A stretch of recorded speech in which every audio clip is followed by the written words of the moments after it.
is eat yourself happy. So I guess the first thing is you would have seen earlier this week one of my clients, Kirsty's progress, which is amazing. And one of the most rewarding parts, obviously, is when people start to say that they feel more confident, they have better energy, they're feeling good, they're looking better in clothes, and all those sorts of things, right? But generally as well, people become a little bit more emotionally resilient, they're obviously a little bit more clear, and so they have a better sort of mental and emotional outlook. Now, when we embed positive changes to our health and fitness regime, it's not uncommon to experience, a better mental well-being overall and improved emotional outlook, right? And part of this will be, actually caused by the experience of changing habits in itself, because essentially you're having daily wins, right? And, and when we try something and we actually succeed, we get a little bit more confident and we just get enough of a little boost or a bit more inspiration to encourage us to keep going, right? And then part of this elevated outlook will also come from, exercise, because, we all know exercise produces endorphins. Who doesn't love a boost of endorphins? And also the confidence that comes from consistently doing exercise and getting better at what you're doing, right? Especially if we find, rather than exercise, movement we love, which is a concept that I introduced in my health and fitness readiness course, which is dropping, it's dropping soon anyway. Enough on that.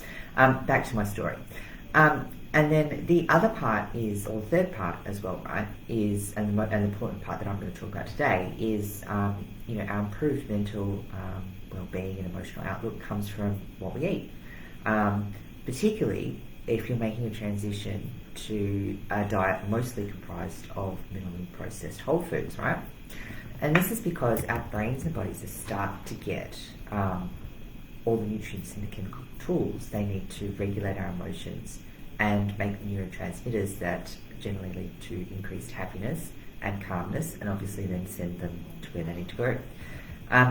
So let's talk a little bit about how food actually influences our mood and how we could potentially make some changes to eat ourselves happy. Who doesn't love the sound of that? So obviously the connection between what we eat, neurotransmission, and blood sugar regulation means that, how we feel often really depends on what we're eating. So the first one might not surprise you, that eating too much sugar may actually make you depressed. Now, there's a lot of studies done on this, quite extensive actually, and a large one that's done with over 6 countries and so on. So there's international studies as well.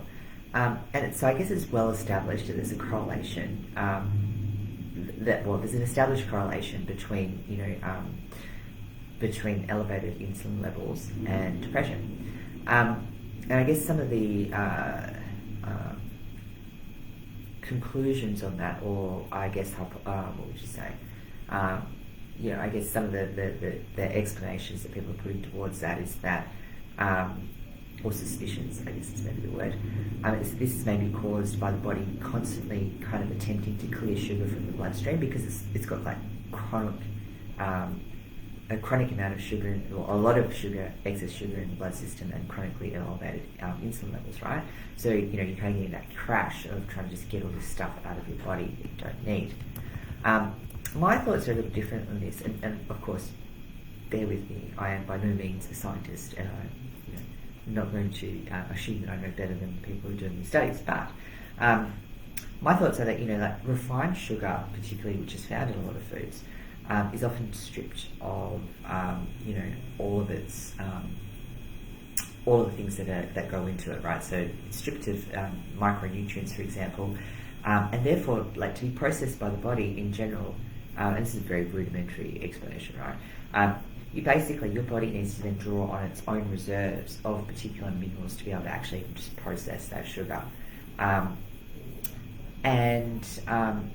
So if you're consuming a lot of foods that don't have a lot of micronutrients in them because they've been overly processed and stripped of that, and then you're also having a lot of sugar, then potentially that could lead to chronic depletion of the chemical tools and micronutrients you need to extract everything. So basically, you're not getting what you need to actually create the neurotransmitters that we actually need for well-being. A whole gamut of other health things that you're probably not getting as well, right? The other thing is as well, it seems there's a lot of research as well that getting enough omega-3 fatty acids is really important for putting us into better moods. And I would actually argue that it's not so much getting, like, what do we mean by enough omega-3 fatty acids? Well, we actually need both omega-3 and omega-6 fatty acids. The problem is that ratio should be about 1-to-1, and omega-3s, like as a crash course, omega-3 fatty acids tend to be anti-inflammatory, omega-6 are pro-inflammatory. We need both, right? But the problem becomes when when we have, like, for example, a diet that's lacking in seafood, we don't have healthy fats in our diet, and then along with kind of modern farming techniques, for example, we know that it looks like, a grass-fed, basically what your animals are eating also impacts. But generally, if you have grass-fed beef, for example, it tends to contain a lot more omega-3 fatty acids than, say, one that's not. And then our modern processing teams means that food processing means that we're consuming a ratio of about 1-to-10, or 10-to-1, I guess is probably the way you would say it, in favour of omega-6 to omega-3. And that can go as high as 25-to-1. So it's really quite out of balance. And that can actually lead to inflammation of the brain. And there's a lot of, I guess, neurodegenerative disorders and some mental health issues that are potentially linked to brain inflammation. I think, so that's interesting, right? So I think that's a clear thing is there is, if you start to include things like more nuts, fish, seafood, particularly salmon, it's really good. And a caution on that as well, wild salmon, not that that's as easily as accessible, is going to be better than farmed. It will tend to contain a lot more of that omega-3 fatty acids and so on. And so, basically, if we increase our omega-3s and get it, it could help us increase our chances of getting it back into that 1-to-1 ratio or back into balance, right? On the other hand as well, consuming too much vegetable oil, hydrogenated fats and trans fats may actually worsen our moods as well, and that's because these actually tend to be higher in omega-6 fatty acids. And that makes it even harder for our body to even process omega-3 fatty acids, interestingly enough.